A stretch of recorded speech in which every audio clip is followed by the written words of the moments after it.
Startup Wizzard.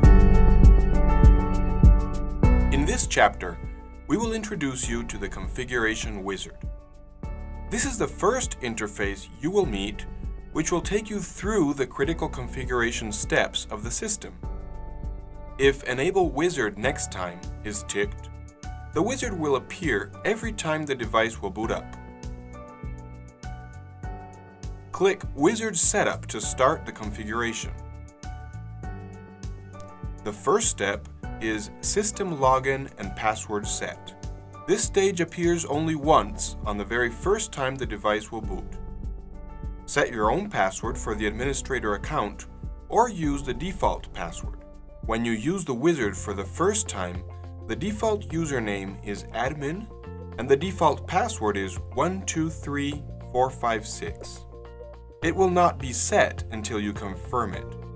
It is highly advisable to change the default password. If you tick Login automatically, you will not be requested to input the password until you log out. In this stage, you can also set the recovery questions. It is recommended to set these questions at this stage. Without the recovery questions, only the technical support of Provision-ISR will be able to assist in accessing a device with a forgotten password. Click Password Recovery and set the questions and answers for password recovery options. Click Add and confirm. Click Next to continue. Date and time configuration. The date and time of the system must be configured when you use the wizard for the first time. Set the time zone, system time, date format, and time format. The daylight savings time will be enabled by default if the selected time zone includes DST. Click Next to continue. Network settings. Tick Obtain an IP address automatically and Obtain DNS automatically to get the IP address and DNS automatically. Remember that for DHCP to work, you must have a DHCP service enabled in your network. Untick it in order to input the IP address manually. Input the HTTP, RTSP, and data ports, or keep it in the default values to complete this stage. If you use Power over Ethernet MVR, the status of the internal Ethernet port will be shown on the interface as seen on the screen.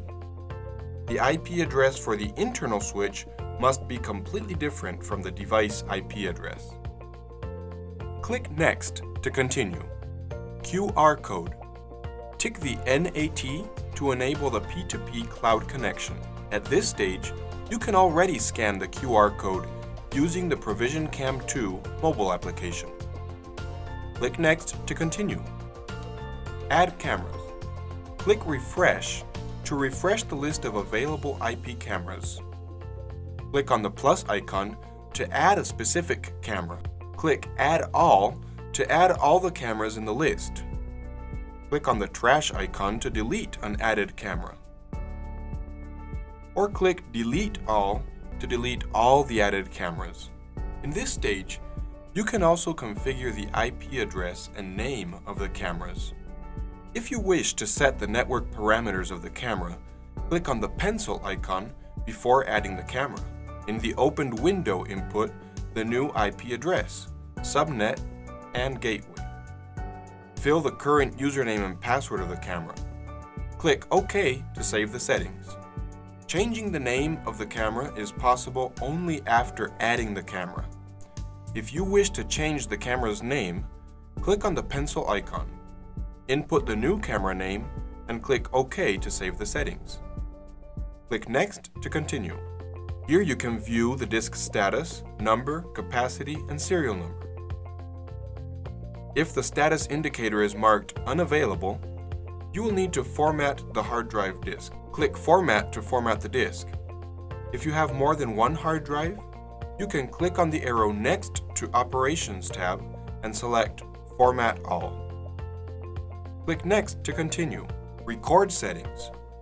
Two record modes are available, Auto and Manual. The default settings are Auto, and from the sub-menu, Always, 24/7 recording, Motion recording, and Sensor recording.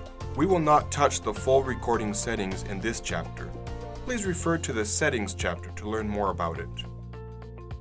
This finalizes the Wizzard configuration.